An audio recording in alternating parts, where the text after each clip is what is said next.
What I believe is common sense, I'm learning it's not that common.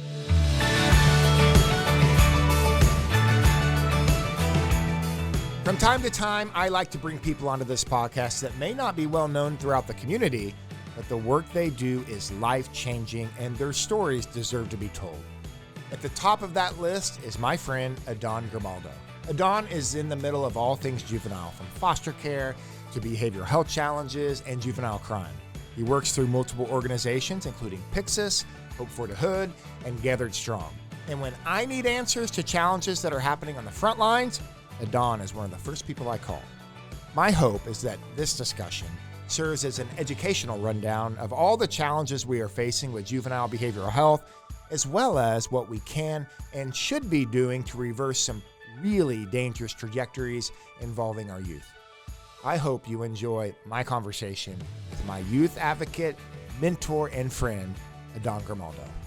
Adan, my man, so good to have you here, man. I'm really excited about this conversation because I want people to know all the work that you're doing and that your organizations are doing in the community. So your story deserves to be told, and the impact you're having in the organizations and the people you work with, it deserves to be told to the public. So I'm really, really excited. Before we get rolling, though, man, it's Friday. What is it, the 23rd? It's about 3:20.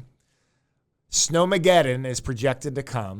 Yeah. Let's get on record now, man. How many inches of snow do you think we get here? By the time this thing airs, this thing will come and gone. So, dude, I mean, you hear this stuff all the time. Sometimes it's like, oh, we're gonna get a little sleet, and then that's when we get 20 inches of snow, and then other times it's like, oh, it's gonna be crazy. And what do you think, man? I'm kind of hoping for some snow. Oh, Lord. I got the kids. I've probably got 20 sleds, and so I want to go to Sedgwick County and take the kids out there. Well, you do you, bud. You do it. I'm happy for you. I'm not a cold weather guy. I'm happy for you. I'm putting it at 8 inches. Some people are saying 10 to 12 inches. I got it at 8 inches. So I'll go in between. I'll play it safe. I'll say 10. 10 inches. Okay, man. 10. Well, we'll see what's up. Yeah. We'll see what's up. I'm glad you're here.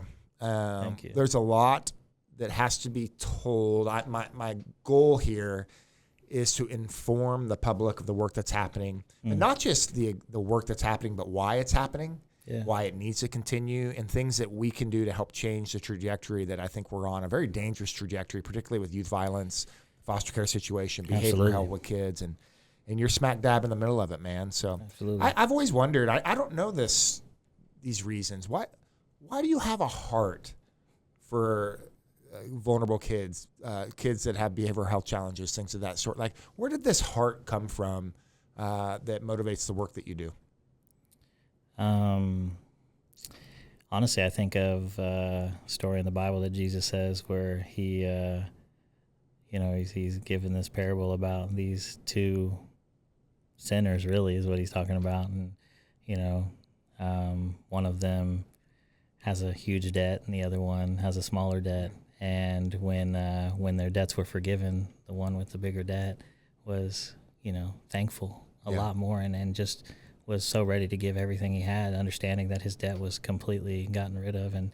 And for me, my debt is large, and the negative impact that I had on the stuff that's going on today, like I was a part of that influence.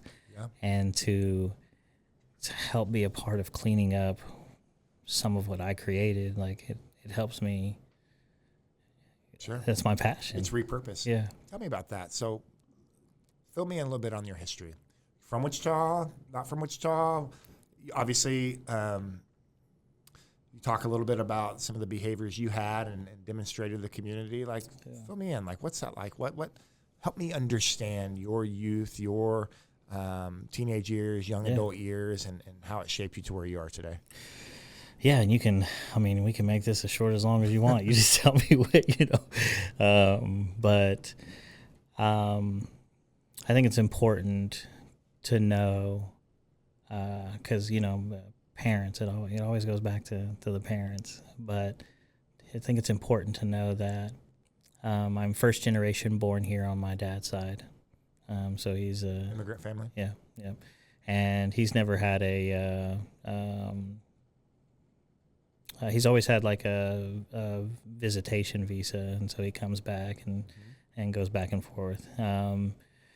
But I'm second generation born here on my mom's side, and so and so access to resources back then was just different than it is today, and so I think that played a huge part in how my parents raised me. But dad and mom and dad got divorced when I was younger, and that played a huge impact. Had a huge impact on the coming years. I had a lot of family who were involved in gangs on the north side of Wichita. North End. Yep. And so I was very easily, influenced and pulled in that direction, and joined a gang very young. How old were you? I was 12 going on 13. Really? And that's when I started hanging out with them, and it was probably 13 when really things got heavy. What was the draw? Why the gang life? Was it just because everyone else was doing it? I know now. I know now. But with everything that I do, I know now. This is in the behavioral health world or mental health world, what you call the dysfunctional pathway. And this is when we have behaviors, we start to become rejected. We become rejected by our society. We become rejected by our neighbors. We become rejected by our teachers, even our parents. And so, we were created for connection and to be belonging. And so to be rejected from all angles, school, neighbors, family, to find a group of people who are also rejected by the community and to have a place where I belonged, not to mention the gap between not having a father in my life and having older men praise me for the activity that I was a part of. And so there was, oxytocin and dopamine and all of these things that were involved when it comes to relationships, and that I wasn't getting from everywhere else. I was getting rejected by society and being accepted by the other quote unquote rejected. And so I didn't know that then. I do now that's what we're fighting against. We're fighting against this rejection and acceptance thing. And so when you tell a kid, you should, we hear, you're rejected, and you have other people, grown men even, telling you, you're doing great, that's awesome, like you're cool for that, and do it more, do it again, join our club, join our thing. And you were being accepted. Yeah. There was a gap, yes. And they filled that gap. Yeah, absolutely. Absolutely. So the things that come with gang life, drugs, you have criminal behavior, there's violence. Drugs, sold drugs, violence. I held a gun and shot it, and, between that 12 and 13 age. By the time I was 14, I was already selling a lot of different kinds of drugs and was breaking into houses and stealing cars, everything that came with that lifestyle. So it was daily, just partying, drinking, having, getting money for all the stuff that I was doing, and just all that. What about the law? Did you get in trouble with the law? Did you ever get caught? How'd that work? I like to think I was pretty slick back then. Not a lot. The one time I did, I was with people, and you didn't run if you didn't run away from situations that you got put in with other people. Like that was part of code. Like you don't take off, you stick it out with your homies. Sure. And so stuck it out. Ended up taking the fall for everybody, even though it didn't all work out that way. But I told detectives, I remember being in this black building in the window building, everyone calls the black building, and sitting in a room, sitting in a chair, handcuffed to my leg handcuffed to the floor or chair, and my arm handcuffed to the table, and I can't even remember how long I waited in there until they came in and talked to me, and I confessed to everything so that I didn't get my friends in trouble. The friends I was with, they were already in trouble with the law, and so that was kind of code also, like, you know, don't put something on your homies when they already got things going on when you're young, and you can get away with some of those things. Put it all on yourself. So that kind of, you know, I was able to get on diversion for that, and it was for stealing a vehicle and some other items from that were in the vehicle, and I was able to catch diversion for that, but I didn't want to stop selling drugs and doing drugs, so I was on the run for a little while, and it caught up with me. I got into some heavier drugs, and went home at one point. My mom called the police on me, and so they picked me up, and so I did a little bit of time in JDF, and it wasn't too long after that I really started trying to turn things around. I say not too long, but I was on papers and house arrest and everything like that for the following 2 years. So, well, let's process that for a second. Okay, so obviously a dad that wasn't present. Yeah.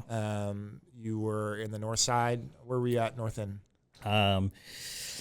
22nd in Fairview. Yeah, man. So this is right in the heart. 22nd I know in Fairview. Well. Family at 25th and Jackson. So this is where I grew up. Yeah. So I know that area well. I know likely who you were running with. Yeah.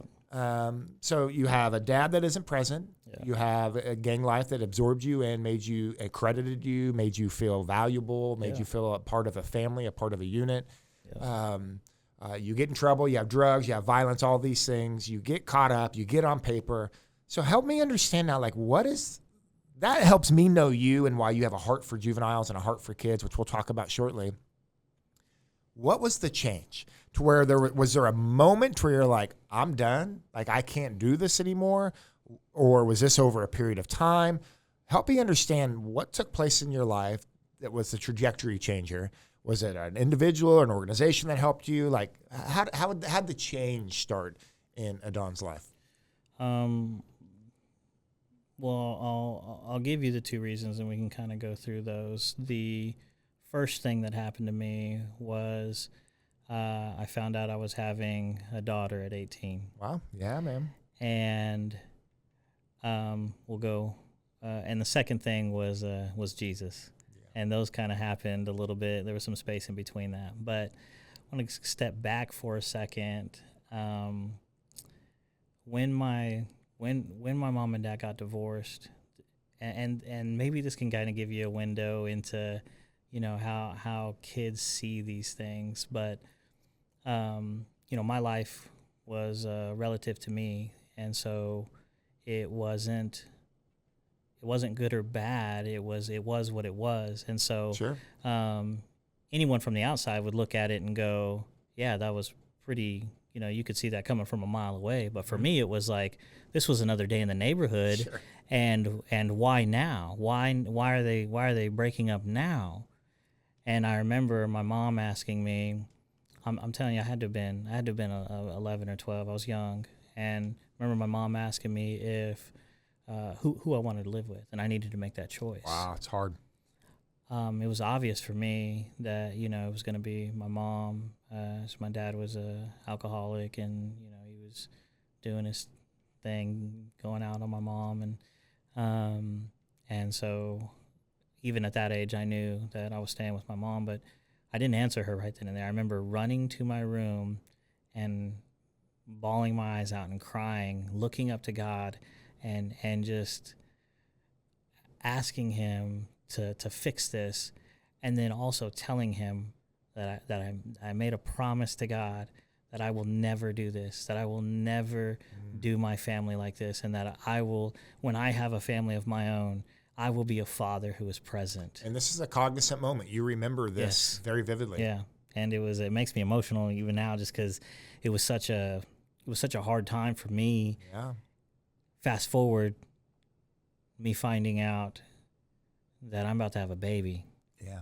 And remembering that promise. And it was big.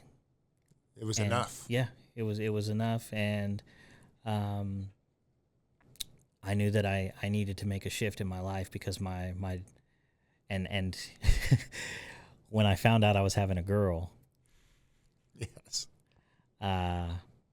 Yeah, that was. Well, I have a 13-year-old, and I think every man needs a daughter. Yeah. Oh man. Yeah. Oh, for man. a lot of different reasons, it softens your heart. Yeah. It makes you value Immediately. Yeah, man. It makes you value women in a different way. It makes you appreciate in a different way. You see my daughter's fierce, man. I mean, she's tough, she's fierce, but there's a softness to her heart and her soul that is so admirable and so incredible. And necessary. She's built different than my boys. My boys are they're feral cats, man. They're warriors. They're built different than she is, and she's tough. And we need tough women in this world. But she has a heart about her that I think every dad, every man needs a daughter. Yeah, I really do. That's intense. You had a lot in your life that happened, and I understand why you have such a heart for young people. Yeah. Let's talk about the things that you do now and the work that you do now in the organizations. Yeah. The organization you're employed with that you do most of your work through is an organization called Pyxis. Correct. Now, again, this one of the reasons why I wanted you and some other people on podcasts like this from time to time is to tell the story of organizations and individuals that are doing things in this community that most people are unaware of. Yeah. Yet you're making this community work in so many different ways. It's the untold stories that I think the public need to be aware of. So absolutely. Pyxis is an organization that you're involved with. What is the work that Pyxis do and what's its impact to the community? We're in the trenches, man. And so the work that we do specifically is, and for people who don't know, right, there are anywhere at any given time between 1,400 to 1,500 kids in the foster care system. 1,502 as 1502? of today. Yeah. Okay. 1,502 today, which means that number hasn't really gone down a lot. Yeah, it hasn't. Out of those 1,502, there may be about 50, I would say anywhere between, and it fluctuates all the time, anywhere from 20 to 50 at any given time in Sedgwick County alone that that can't make it in a conventional foster home or group home. They're in and out of JDF, in and out of mental health hospitals, and so these are the kids that you hear about that are sleeping in offices. Probably about 5 or 6 years ago, we took on, the task of working with some of these kids and found out really quick that it wasn't going to be an easy thing. Yeah. To work with them, you're talking about violence, drugs, significant behavioral health challenges. Yeah. And for clarity, for those that are listening that may not have familiarity with the foster care system, 1,500 kids or so in the out of home placements. There's a subset of that population that gets put into the foster care system that most traditional foster families simply cannot handle. Yeah. The behavioral health challenges. A lot of it is clinical. Some of it is some mental health issues. Some of it's drugs, violence. I don't like using this phrase because I don't want to. But it's the worst of the worst of the challenges that are involved in foster kids. And many times what happens is these kids continue to bounce from house to house to house to house because the foster parents are not equipped to handle that kind of behavioral health challenges. Right. And as you said, many times these are the ones sleeping in offices. There's over 40 kids a night in Ember Hope alone that are sleeping in offices where they're failure to place. They can't place these kids in a home. And many times it's because the foster family simply cannot handle that sort of behavioral health challenge. Yeah. And that's where you come in. It is where we come in. We provide a service during the day, from anywhere from 6 a.m. to 11 p.m. Where these kids are with us, because a lot of these kids, they're not going to school because of their behavioral challenges and mental health challenges, and so we work with them on a day-to-day, and we primarily work with the kids that nobody else wants to work with. Tell me what that's like then. Okay, so you get a kid, some behavioral health challenges, cannot be sustained in a traditional foster home. What are some of the things that you have to experience in this role? I really want the audience to understand the type of behaviors that are associated with many of these kids that are bouncing. What is that like? Tell me some examples. Well, I can, give you kind of a spectrum. So on any given day, you can deal with a kid who maybe just kind of isolates themselves, and maybe they're fidgety, or, they're just anxious, as who wouldn't be. I mean, these kids that I work with carry backpacks every single day with them. They're homeless. It's the homeless population, really. Yeah. They don't have a long-term placement. A permanent place. No. So that in and of itself, I mean, we can go into. I could talk about this stuff forever. I know you can, man.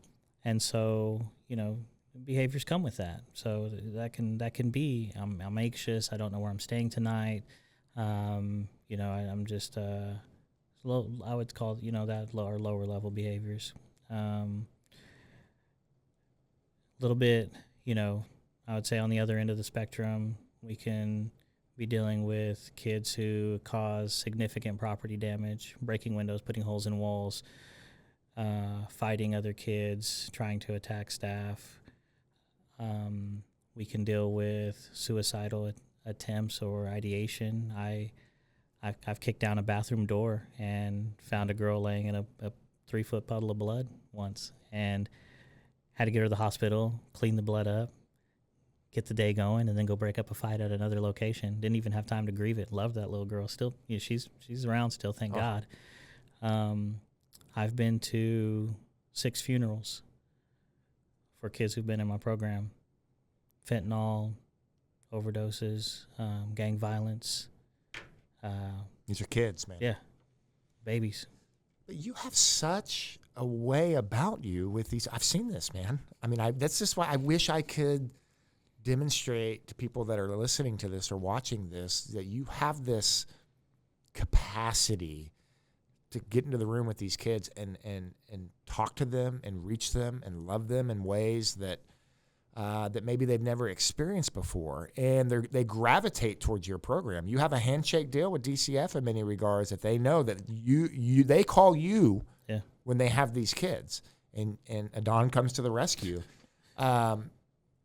What is it that you're able to do with these the most challenging cases of foster care kids in Sedgwick County when they call you to say, we need your help? What is it that you do that makes this work and is able to bring some sort of stability and peace to these kids' lives? Well, first I want to acknowledge, it's definitely me and my team. Like people who come to Pyxis, they learn our culture really quick, and they understand that you're either going to make it with us or you're not. You're called here or you're not, because we do things a little bit differently. Yeah. The other thing is, I don't know if someone's looking for secret sauce, but it's really not. Yeah. I learned, I think my experience definitely helped in working with some of these kids, because it allowed me to be able to, connect with them pretty easily. Right. But as we advanced and grew and learned how to work with these kids, the secret sauce is that most people who work with children already have this information, and the difference that I watch and I see is that I'm holding my staff and myself accountable to actually using the tactics and strategies that research has already put out there. The trauma-related response stuff. Yes, yeah. The stuff works. Yeah. And one of the things that I love to do is recently I've been trying to do this a little more with some of my younger staff, and I've done it in the past, is when we got a kid with any kind of behavior, I will go in and have a conversation with the kid, go back to our staff, tell them exactly what strategy I used, so that they can see it actually working in real time. It's natural because it should be natural. Sure. Most of the stuff I teach, I was already doing, but now there's a language behind it, and there was research that was happening. So there were connections I was making where I was like, oh, I am doing some of this stuff. And a lot of people find when I'm teaching them, I'm a SCM instructor and a TBRI practitioner as well. TBR is trust-based relational interventions. Correct. It's a strategy Yes. to how to deal with trauma response. Yes. Very prevalent in the foster care community. Yes. And so when I'm teaching these things, I tell my staff, like, they're probably going to have these aha moments where they go, oh, I do that already. But connecting it to the language and shifting from it being something that you just do naturally to something that you actually are tactful about and you're thinking about. Yeah. Because not all of your strategies that you use or you think that's going to work off instinct is the right thing to do. Sure. So yeah, the secret sauce is it's already out there. You just, like, if you've got to work it and you've got to know. You bring intentionality to the program and to the approach. Yeah. How do you measure success? I mean, is success just keeping these kids alive? Is success trying to reunite them into a foster situation or even their families? How do you measure success here? It can be individual, right? So success for one kid could be, I didn't put a hole in a wall today. That could be success for a kid. And I will praise a kid. You know, it takes 15 positive remarks to negate one negative. And so we're so quick to jump on some of those things, but it's hard for us to acknowledge just positive behavior. And sometimes positive behavior can be, you know, oh man, I appreciate you putting your seatbelt on. Like, I don't feel like getting a ticket today, bro. Yeah. And it could be, you know, hey man, like, you only said 5 cuss words when we were at IHOP. Like, bro, that, hey, I know that took a lot from you. And they're sitting there like, man, I'm trying to tell you. Yeah. and that could be success for an individual. Got it. Success for Pyxis, and I want to acknowledge this because I've acknowledged it to a lot of people. When we took this project on, it was always a Band-Aid. There was a hemorrhage when JO kids started flooding the foster care system. Yeah. And it was hemorrhaging. They didn't know what to do. They weren't prepared. The idea behind 367 was good because it kept kids from becoming institutionalized. But there were no programming put in place to take care of the flood. Okay, that's good. Now you're where I want to go, buddy. It's like you read my mind. Let's add some context for the listeners. This is language you and I use frequently. People that are involved in the foster care space. Yes. You're throwing some code words out. Sorry. No, it's good. Yeah, But this is where we need to add some context for those that absolutely. are viewing. Well, you're addressing. There's a couple things that we need to bring light to. Yeah. There's a Senate bill introduced in 2016 and passed in 2016 here in the state of Kansas called Senate Bill 367. Everyone that's involved in child welfare and family welfare is very familiar with this bill. 2016, Senate Bill 367. And the heart of this bill, which was intended with good intention, Absolutely. was that, hey, we're locking up and putting too many juveniles in juvenile detention facilities. And we need to have some more community programming and not over-criminalize youth. Yeah. Okay, you and I both would say... Because they're kids. Yeah, they're kids. Yeah. We don't want kids ending up in juvenile detention facilities. We need more community programming. Yeah. The heart of that is really good. Correct. But here is what has happened. And I don't think anybody could have predicted it at the time. But what has happened is juvenile offender kids, so juveniles that are in the criminal justice system, because we're not sending kids to juvenile detention facilities and judges have no authority to really prosecute some of these crimes that they're committing, these juvenile offenders are now getting placed into the foster care system because parents can't take care of them. Parents can't take care of them. They have nowhere to go. There's no support systems in place. That's correct. Yeah. So what happens is they come into the foster care system where these foster families cannot provide. They're not equipped for this. Yeah, they were not prepared. That's not what the foster care system was intended to house. Correct. So what's happening is the foster care system is being overrun by a lot of behavioral health challenges and we're having a hard time recruiting foster families. Foster families are falling out of the system. It's not beneficial. They're not trained to deal with these JO, juvenile offender kids, and behavioral health challenges. And what's happening is we have no middle ground. So a judge either says juvenile detention or foster care. And there's no middle ground. And what many of us I have to give a shout out to Commissioner Jim Howell, who talks about this frequently. Yeah. And he was up just yesterday testifying at the state legislature. What's happening is we're trying to find some sort of medium option that judges can say, we don't want to send you to juvenile detention facility, but we need some sort of youth residential facility bed that's not the foster care system. Absolutely. So that's what we're working through now. But to add some color to what it is you're talking about is juvenile offender kids are getting put in the foster care system. It's overrunning the system. Yeah. Did I nail it? Am I right in all that? Yeah. And we walked through that. The parents can't handle it. They're not supported enough. And you're talking about the blind leading the blind. Let's go back to that. Like we can talk bad about parents all day long. The reality is, and the reason I was giving you kind of the history of my own parents is because I've worked through my issues there, and I understand that they didn't have access to the same kind of resources I do today. I understand that they did the best that they could with what they had. Yeah. And to blame the parents for even what's going on right now, they were not equipped. Yeah, it's interesting you say that. I appreciate you saying that. When I did 12 years of pastoral ministry and did a lot of marriage counseling, and I would talk about, particularly when it was newlyweds, when I was going to do a wedding and we'd meet to do some pre-marriage counseling, and I'd ask them to give me their perception of their parents' marriage, because by default, your marriage will look like your parents' marriage unless you're intentionally trying to make adjustments or you're aware of areas, because this is what you've seen, this is what you know in marriage. So it's the same thing with the way we raise kids.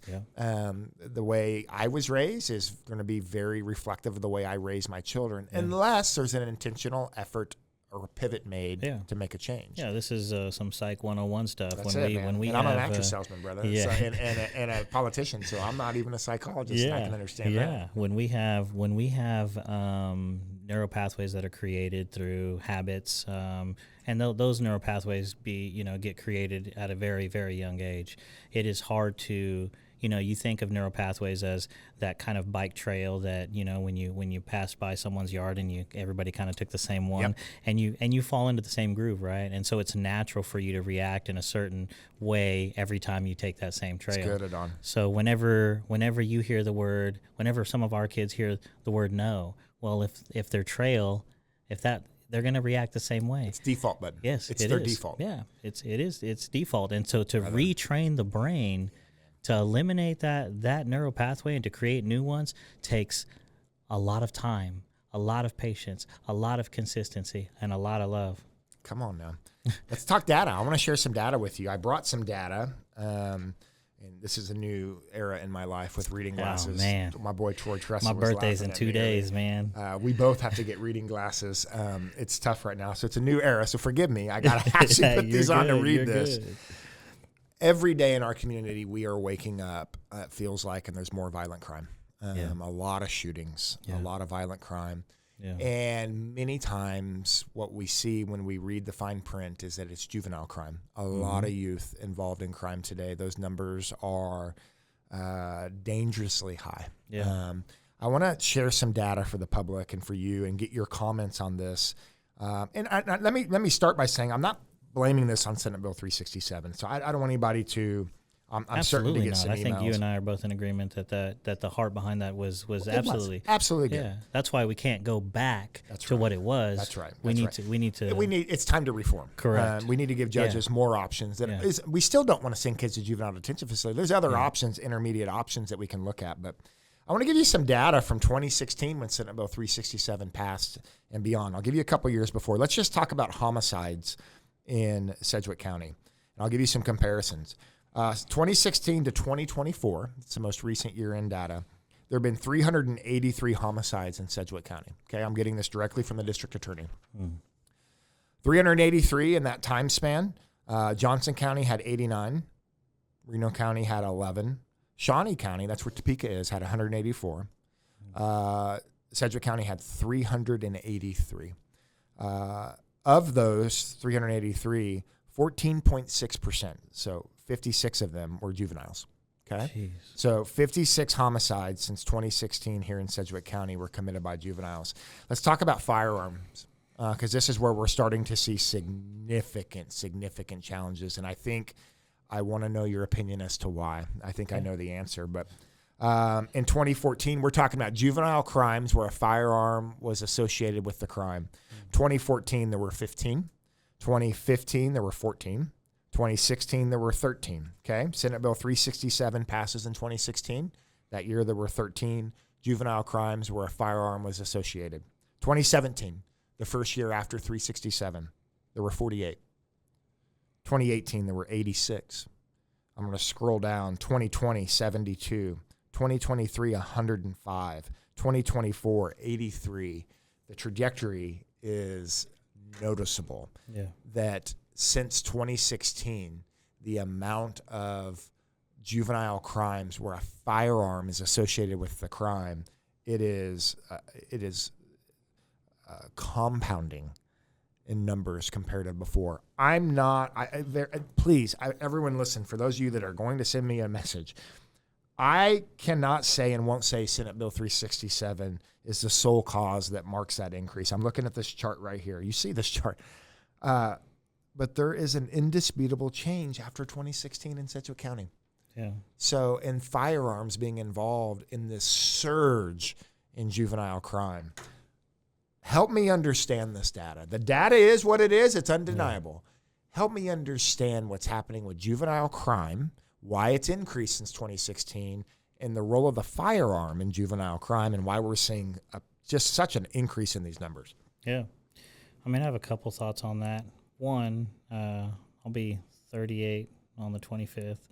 And so as a older-minded person. You're a young stallion. Oh, man. Well, I mean, I could be considered an OG at this point if I was still doing what I was doing. And so from that mentality, right, if there's no consequences for my younger fellows, I might be more lean to put something in their hand to go handle some business. Okay, so let's talk through that. Okay, let's pause for a second. This is really important because I had some people on TikTok take into me because of my opinions on why the surging gun violence for juveniles that we're seeing recently. If you're an adult, you're committing a crime, you have a gun, it's significant. If you have if you have a charge, if you're on paper and you have a gun, it's significant. Yeah. If you're a juvenile and you get caught with a gun, you go into JIAC and you're released the same day. 2 hours. 2 hours, right? There's no consequence for a juvenile. It's illegal. Yeah. But there's no real consequence. Judges' hands are tied. Yeah. So what do you do as an OG gangbanger selling drugs? What do you do, and what's the best mechanism for you to be able to push drugs and to perform violent acts? What do you do? Yeah, you use the juveniles to you hire the kids. Yeah, and it goes both ways because because it's as a juvenile, not to say because as the adults we're responsible. Sure, we should carry that weight, and it's their fault. But as a juvenile that came from that, I wanted to. I was accepted. You wanted to prove your worth. Yes, I wanted to be a part of that, and I wanted to show them that I could do it, and they were more than willing to give me any kind of product, and they were willing to put anything in my hand. And this is what's happening, right? When we're seeing this surge in numbers after Senate Bill 367, is because these individuals that are dealing drugs and selling drugs and other things. It's common knowledge that the juvenile that gets caught with a gun is going to have no real punishment. Oh, yeah. I've had juvenile judges tell me that kids in their courtroom will say, I know you can't do anything to me. Yeah. And it's true because of Senate Bill 367. They have no sentencing guideline. There's no intermediate steps. Yeah. So this is true, right? This is not just the politicians saying this. This is not just the district attorney saying this. This was true even when I was young. It's just more prevalent now because we're understanding that it's the sentencing is even less so. 2 hours? Are you crazy? I got caught with a little bit of drugs on me, and took a car joyriding, and I was in there for 3 months. And then on papers for another 2 years after that. And that doesn't happen anymore. They're in and out in a Yeah. couple of hours, and there's no real consequence. And man, again, please, everyone hear me. Yes. I'm not saying we want kids in juvenile detention facilities, okay? I'm not saying that. What I'm saying is there has to be some accountability, and we actually have to do things where there is going to be some sort of recuperation and rehabilitation. And right now, judges don't have capacity to use these alternative methods and these alternative facilities. They don't exist. And we need to have something, intermediate steps, so that, because when they're starting to taste a little bit of crime, we need to stop it there before it elevates, especially with a gun, before it elevates into something greater. Absolutely. If a judge has capacity to nip it at the point where you're starting to interact with the juvenile system and the correction system, if he can stop it there, then it may not progress. So, this is... I do have one other point that I think that has kind of shifted, from my time as a juvenile to now, and I think social media has played a big part in that. Without a shadow of a doubt. When I was a teenager, if I got into a fight, it was the stories went through the school, right? It was me, what I said and my friends said that happened versus what they said. Sure. Now you're not only ridiculed for losing a fight by the people around you, it gets posted on Facebook or Snapchat or TikTok, and you're ridiculed by the entire world. And these some of these kids just aren't willing to deal with that kind of ridicule, and it's a lot easier to pull a gun out on someone and take their life and say I win than it is to face the entire planet on social media and get clowned for losing a fight. Yeah, man. That's just it. 1,000% agree. For all the good things that technology brings to our world, and all the opportunities within social media, there is equal, if not more, downsides to what it's doing to us socially and in our communities, without a shadow of a doubt. And I see it. I have a 13-year-old daughter now. We got her a phone because she's always at practices and friends' houses. We want to know where she's at. We want to be able to reach her, but guarding that and that influence is really, really challenging. It's tough, man. It is, man. You can't even find a phone that you can lock down enough. I know. It's crazy. The other thing too, so I appreciate, thank you for some of the things you're saying. And these are the topics and conversations that we have to have as a community. And they're hard to have because we don't want to devalue children. Every child is valuable. Every human is valuable, but these children are valuable and they have an opportunity. And all I'm saying is we have to pivot in the statutes that we have. We have to pivot in the system and create more options for rehabilitation and to get preventative, not just reactive. And right now, Senate Bill 367 hasn't given us that opportunity. There's another aspect of this too. So we want to provide more resources and different resources for kids that are in the juvenile system, the offenders, these JO kids. But the other issue is when we put JO kids into the foster care system and they interact with foster kids. SINC kids, child in need of care, they're there because of they're victims of abuse or neglect or abandonment. These are not JO kids too, but correct. But these SINC kids are not juvenile offenders traditionally. But when we take juvenile offenders and behavioral health challenges and we put them with foster kids, it influences those foster kids. I've watched it happen in real time. So that's why we can't. That's why I hate saying that we have to separate these kids as if they're lepers. I'm not saying that, but we have to guard the SINC kids and not put JO kids into the SINC population. The programming should have the same kind of TBRI powered, like it's got to be from the same place. And here's where I maybe you can shed some light of understanding. Twins. Let's say you have twins in a household, same age, everything, identical. They experience the same trauma, whatever it might be. Their parents getting divorced. Maybe they lived my same life, right? One of them, their response to that trauma could make them a SINC kid. The other one makes them a JO kid. So it's not that they're different. It's that their response to the trauma that they experienced is different. I see. And so the prescription is the same.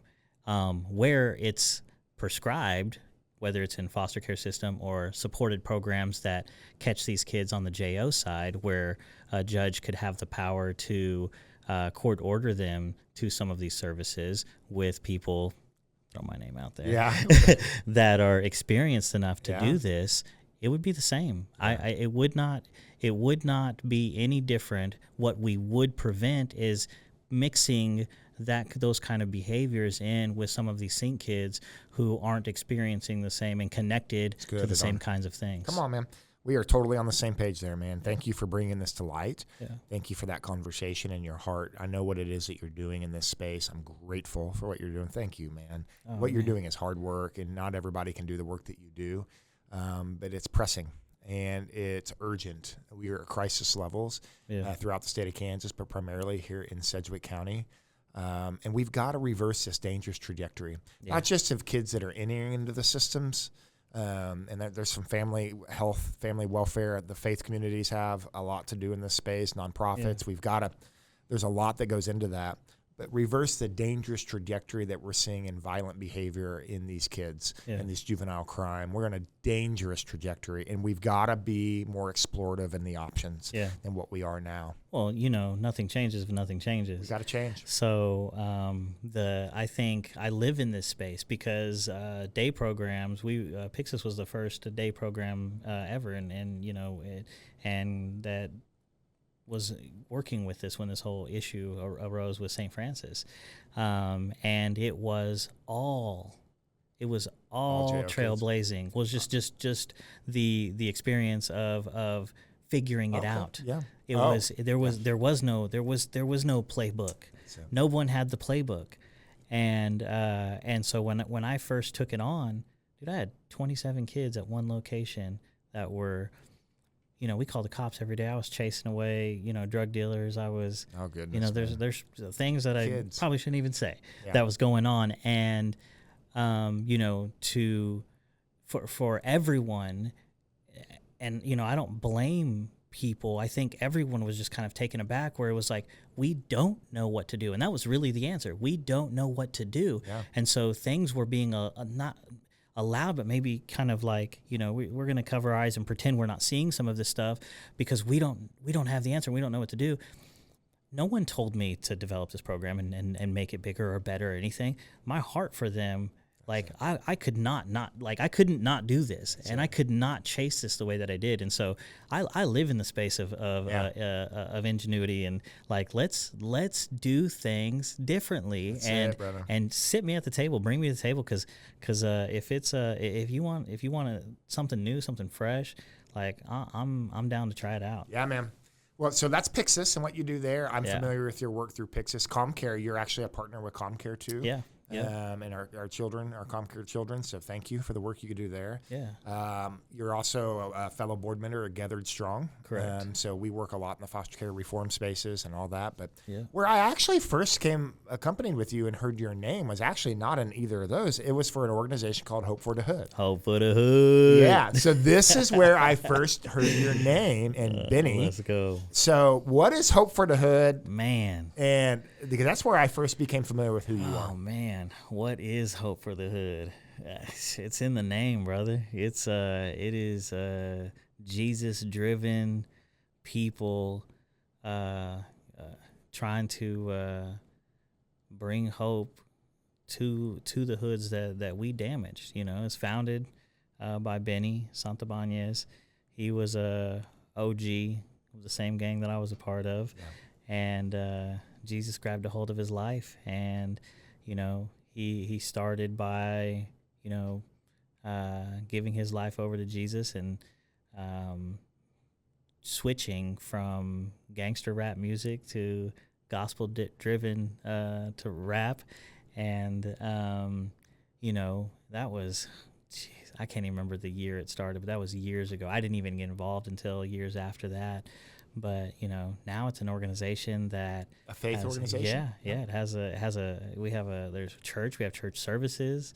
We have urban impact leaders who connect with people in our community to different services, anywhere from, hey, let's help you get your driver's license, or we'll we're Ubering people to WSU Tech as they're taking courses there, and like we have all these, we're connected with this entire ecosystem of services in Wichita. There's some big things going on in Wichita. Yeah, man. And I think what's really cool is young people that are into the lifestyle that you once were, they need to see examples of hope. Yeah. They need to see examples of people that walked the path they walked and found their way out of it. And they need the testimony of those people to speak into their lives and say, come on, I know the way. Absolutely. I know the light. I know the way. And as you and I both believe, that true transformation is a spiritual transformation. There's a heart transformation that has to happen through. And you're a walking testimony of that. And Benny's a walking testament of that. Yeah. That dude, I think it was last year or 2 years ago, he prayed at the Wichita Prayer Breakfast, but he brought the house down, man. I was like, dude, this guy, he's a preacher. Yeah. But it's people that live the lifestyle that you described earlier that have found hope and found light and found repentance, and they're speaking back into that community and telling these young people, come on, we got you. Brother, we were ready to die for something that was finite. How much more do you think we're going to do, and how much more fight do you think we have in us working for an eternal kingdom? Okay, man, come on. Now you got me. That's good. This is why it's working. This is why Hope for the Hood is what it is, because we bring people in who are, betrayed by their own people, or been locked up and lost their entire lives to most of their lives to the cause, and they were ready to die for it, and some killed for it, and to have all of that wiped away, and to say that we'll lay our lives down for a cause that's eternal, man, you can't find better people who will just throw down for the kingdom. My hat says it's one of our Hope for the Hood hats, says Godster. Like we went from gangsters to Godsters, like Jesus soldiers. That's it, man. And so I love my people, my brothers and sisters at Hope for the Hood. You come on a Sunday, it's different. You show up and you got OGs, you got people, some of the biggest drug dealers, used to be some of the biggest drug dealers in Wichita. You got people who've been in jail. You got tattooed up, just a bunch of misfit and wretches, just loving Jesus and holding their hands up and praising God together. Man, it is the most amazing thing you'll experience, and God is in that place. Come on, now. That encourages me, man. Thank you. Thank you for the work you guys are doing there. Yeah. It's desperately needed. Yeah. We got a couple minutes. Cast the vision. So you have the magic wand. You have obviously seen firsthand in the trench the challenges we're facing, foster care, juvenile offenders, juvenile crime, the trajectory that we're on. Yeah. If you were writing the script of how we change this trajectory that we're on, what does it look like? What do we do? We've got to shift the culture in our community. And this isn't a shift on a dime tomorrow kind of plan. This has to be intentional. This has to be something where parents are getting provided resources that are actually helpful. This is the same kind of stuff that I teach. Could you imagine? It's the same kind of stuff I'm teaching my own staff and equipping parents and foster parents. Not just a one-time class that you take just so you can get certified and take on foster kids or whatever. Yeah. No, this is a you've got to buy into it. Like you've got to buy into a culture shift. I think that's part of it. I think on the end that I'm working on now, it's in the bouncing culture. No kids doing this night-to-night thing.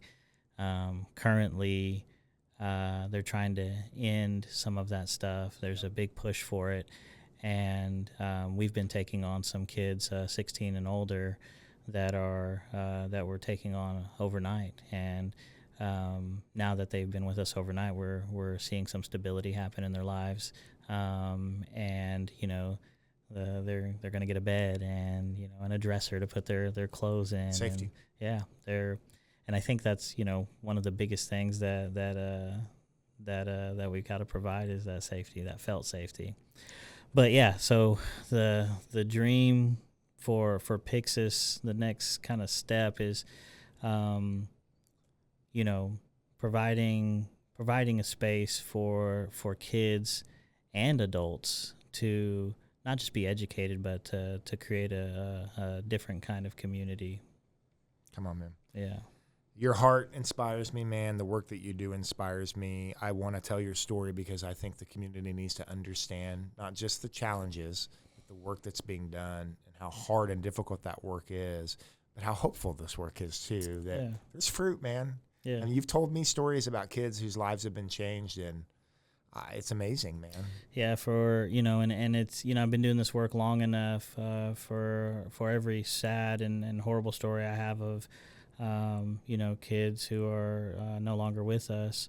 I'm starting to have some stories of kids who were just known by everybody to just be menace. Oh, and they're on campus at WSU now, and they're generational change. Oh my gosh, big stuff, man.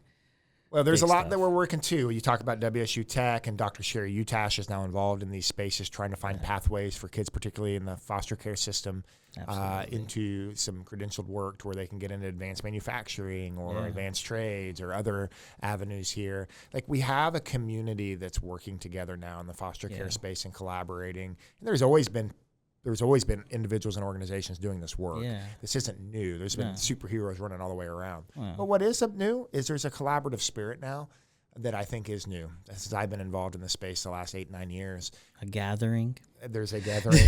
Gathering strong. Trying to get these siloed places to be able to connect. Continuum of working together.